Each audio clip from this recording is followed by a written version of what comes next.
एक पिता ने बुढ़ापे में काफी पहले अपने बच्चों का बंटवारा कर दिया था, जिसमें दोनों बच्चों को बराबर प्रॉपर्टी दे दी गई थी। लेकिन प्रॉपर्टी तो बच्चों ने स्वीकार कर ली थी, बट उसके बाद भी अपने माता पिता को अपने पास रखने से साफ इनकार कर देते हैं। बूढ़े माता पिता जिनकी आंखों में आंसू हैं, वह घर में बैठकर फूट फूट कर रो रहे हैं। लेकिन इस बारे में जैसे ही उनके एक पुराने नौकर को पता चलता है, जो खुद भी काफी ज्यादा बुजुर्ग है और काफी दिन पहले यहां से काम छोड़ चुका है, वह इस बात को जानता है कि उनके बेटों का बंटवारा हो रहा है, तो उसके बाद वह यहाँ पर आता है बस ये देखने के लिए कैसे कैसे बंटवारा हो रहा है, क्योंकि वह काफी वफादार नौकर था जिसका नाम रमेश होता है। और जैसे वह ये देखता है कि बुजुर्ग दंपति अकेले रह चुके हैं और कोई भी बेटा उन्हें अपने पास रखने के लिए तैयार नहीं है, तो उसके बाद वह नौकर आगे बढ़ता है और कहता है कि मालिक मालकिन आप मेरे साथ चलिए। अब इस बात को सुनकर बेटे तो खुश हो जाते हैं, लेकिन वह नौकर सच में उन्हें अपने साथ ले जाता है। फिर कुछ ऐसा होता है जिसके बारे में उन बेटों ने कल्पना भी नहीं की थी। क्या हुआ था ऐसा, पूरी सच्चाई के बारे में जानने के लिए वीडियो को अंत तक जरूर देखें।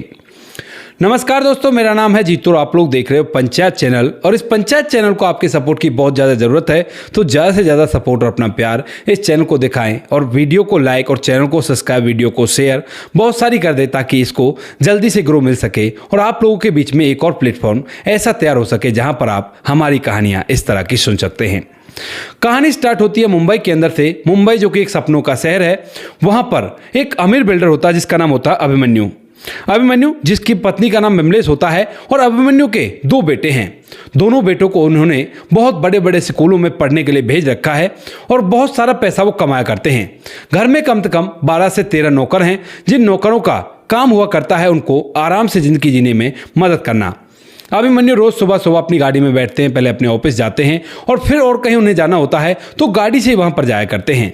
विमलेश जो होती है वह उनकी मालकिन होती है उन नौकरों की, और उन्हीं नौकरों में से एक नौकर होता है जिसका नाम होता है रमेश, जो कि वैसे तो 30-35 साल उसकी उम्र थी, लेकिन काफ़ी ज़्यादा फुर्तीला था और वह हर काम को बड़ी अच्छी तरह से किया करता और अपने मालिक और मालकिन का काफ़ी ज़्यादा वफादार था।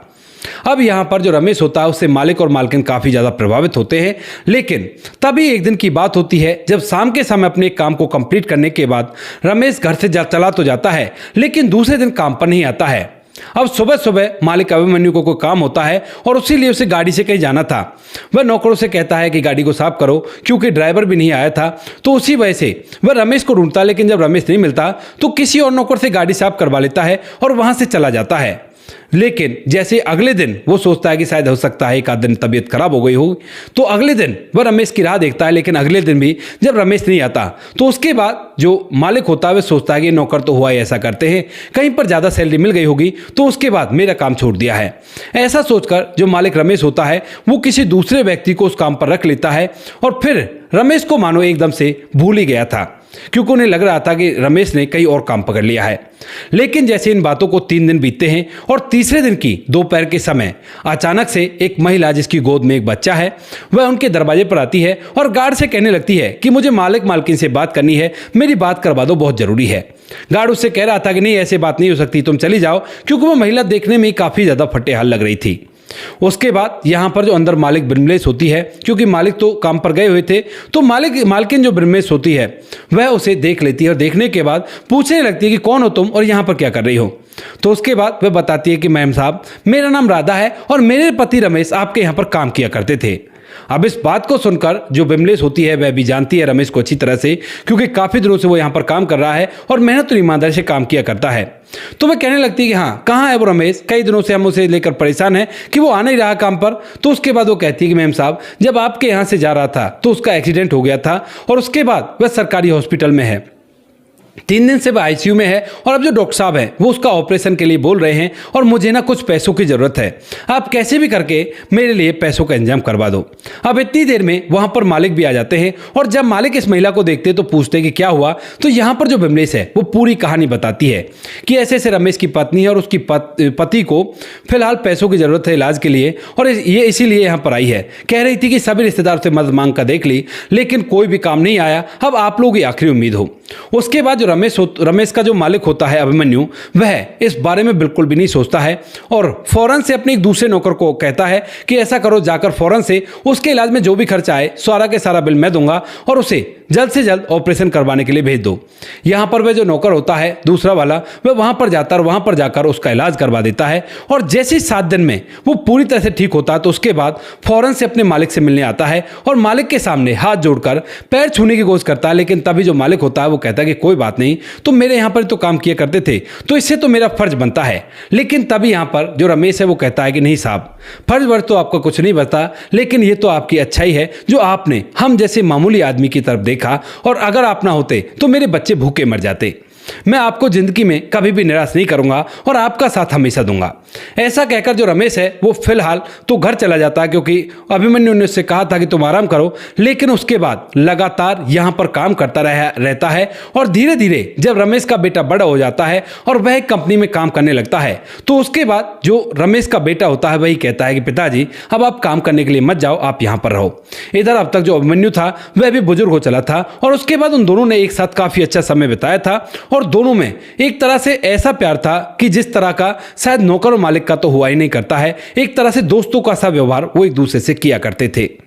यहाँ पर जब अभिमन्यु के यहाँ से वो काम छोड़ देता है और उसे छोड़े हुए कई दिन हो जाते हैं, यानी कि कई महीने कई साल हो जाते हैं, तो उसके बाद एक दिन अचानक से उसे पता चलता है कि अभिमन्यु साहब अब बुजुर्ग हो चले हैं और उन्होंने अपनी संपत्ति का बंटवारा करने का तय कर लिया है और आज वो संपत्ति का बंटवारा करेंगे। तो यहाँ पर जो रमेश है वह इतने दिनों तक यहाँ पर रहा था तो वह ऐसे मुश्किल समय में उनके पास आने के लिए आता है। लेकिन यहाँ पर आकर देखता है कि उनके दोनों बेटे जो बाहर पढ़े बड़े थे, उन्हें शिक्षा की नॉलेज तो हो गई, वह बिजनेस को तो संभाल रहे हैं अच्छी तरह से, लेकिन माता पिता को संभालने की या संस्कारों की उनके अंदर कमी रह गई है।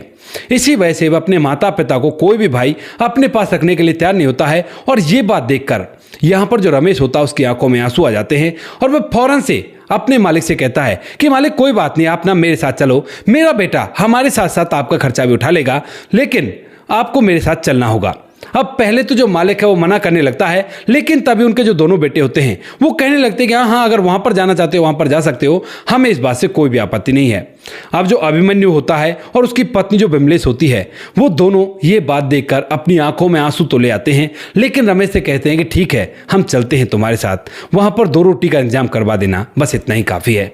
उसके बाद जो अभिमन्यु होता है वह अपनी पत्नी बिमलेश को लेकर उसके साथ चला जाता है। घर काफी छोटा था लेकिन उनको उन्होंने एक सेपरेट रूम दे दिया था, भले खुद ने कितना भी एडजस्ट किया था, क्योंकि घर के अंदर एक कमाने वाला था और वही कमाकर घर को चला रहा था और पिता घर पर आराम से रहा करते थे।